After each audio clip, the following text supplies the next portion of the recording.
Hello बच्चों, good morning. आज हम पढ़ेंगे हिंदी व्याकरण का सेकेंड लेसन, वर्ण एवं मात्राएं।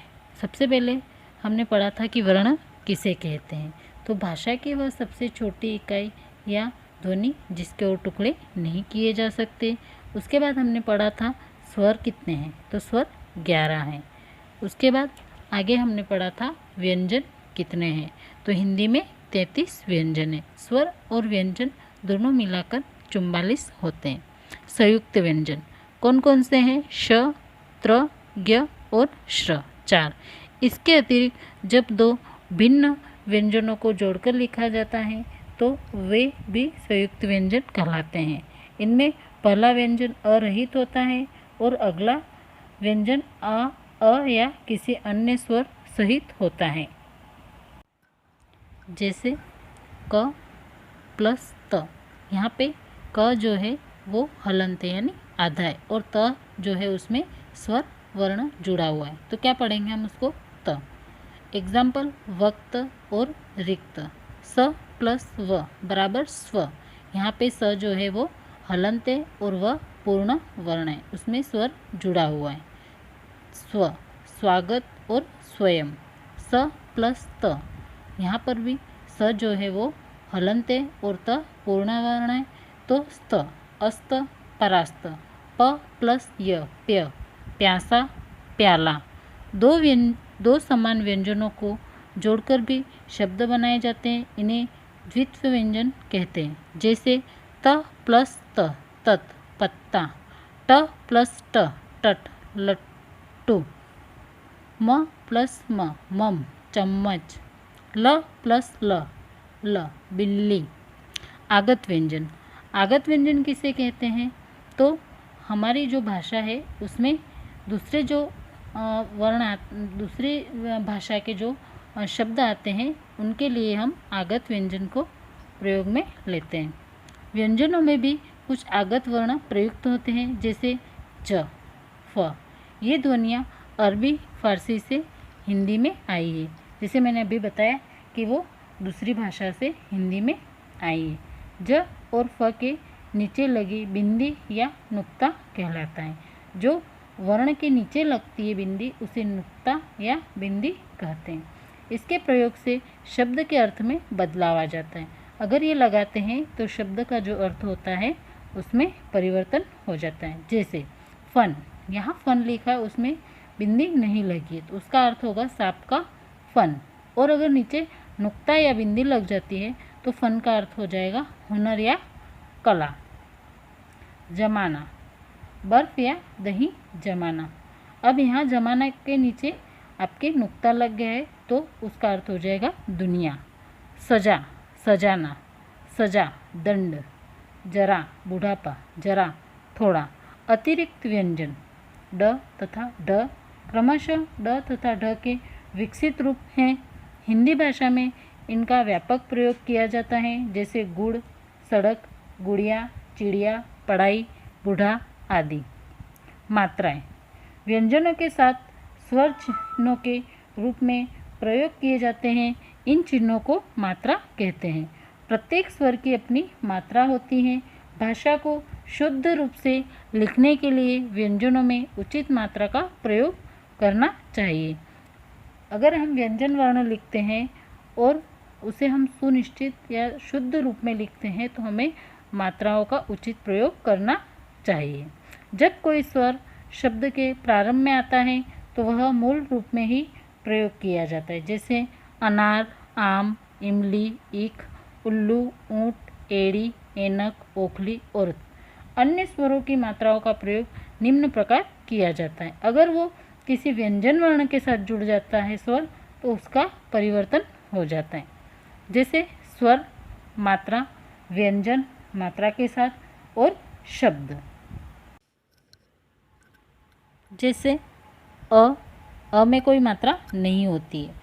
हलंत क में अ जुड़ता है तो वो पूर्ण क बन जाता है, जैसे कमल। और पलक। आ की मात्रा होती है, यहाँ आपके सामने लिखी हुई है। क में अगर हम आ मिलाते हैं तो वो का हो जाएगा, उसका शब्द बनेगा एग्जाम्पल में काला। ई ई की मात्रा वर्ण के आगे लगती है, जैसे क प्लस ई की, यहाँ क के आगे मात्रा लगी है। किताब। ई बड़ी ई की मात्रा जो है वो वर्ण के पीछे लगती है, जैसे क प्लस ई की, किल। ऊ की मात्रा वर्ण के नीचे लगती है, क प्लस ऊ कु, कुत्ता। बड़े ऊ की मात्रा भी वर्ण के नीचे लगती है, क प्लस ऊ कु, कूदना। आगे है री की मात्रा। री की मात्रा भी वर्ण के नीचे लगती है, क प्लस री, कृ, कृपा। ए की मात्रा वर्ण के ऊपर लगती है, क प्लस ए, के, केला। ऐ क प्लस ऐ, कई, कैसा। ओ की मात्रा वर्ण के पीछे लगती है, क प्लस ओ, को, कोयल। औ की मात्रा भी वर्ण के पीछे लगती है, क प्लस औ, कौ, कोआ। विशेष। र के साथ ऊ तथा बड़े ऊ की मात्रा र के पेट पर लगती है, जैसे र प्लस ऊ, रुपया। र प्लस ऊ, रुमाल। र का प्रयोग र के रूप में भी किया जाता है, जैसे गर्व, सूर्य, पर्व। इसे रेफ कहते हैं। इसे क्या कहेंगे? रेफ। र का प्रयोग अगर वर्ण के नीचे किया जाता है तो उसको किस रूप में किया जाता है? जैसे क्रम, ग्रह। इसे रपदेन कहते हैं।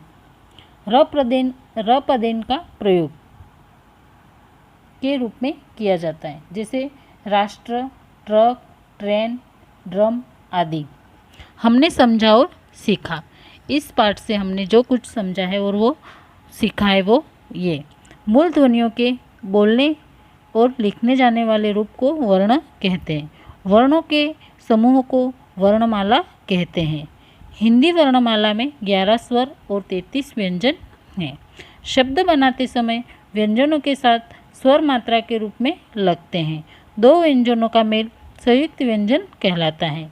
हिंदी भाषा में कुछ आगत वर्ण भी हैं जो विदेशी भाषाओं से आए हैं, जैसे ओ, ज, फ आदि। ड और ढ का भी हिंदी भाषा में बहुत महत्व है। अब इस लेसन में कुछ क्वेश्चन आंसर। द्वित्व व्यंजन किसे कहते हैं? तो दो समान व्यंजनों को जोड़कर भी शब्द बनाए जाते हैं, इन्हें द्वित्व व्यंजन कहते हैं। मात्राएं किसे कहते हैं? व्यंजनों के साथ स्वर चिन्हों के रूप में प्रयोग किए जाते हैं, इन चिन्हों को मात्रा कहते हैं।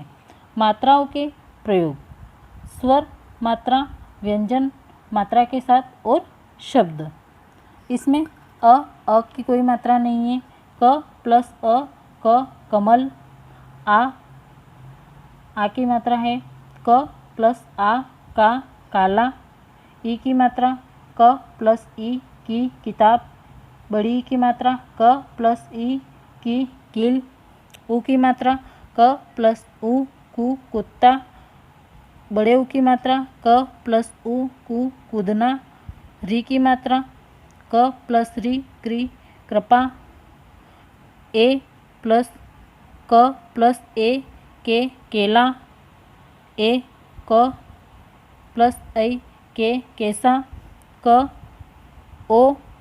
प्लस ओ, को, कोयल। ओ क प्लस ओ, कौ, कौ, कौवा।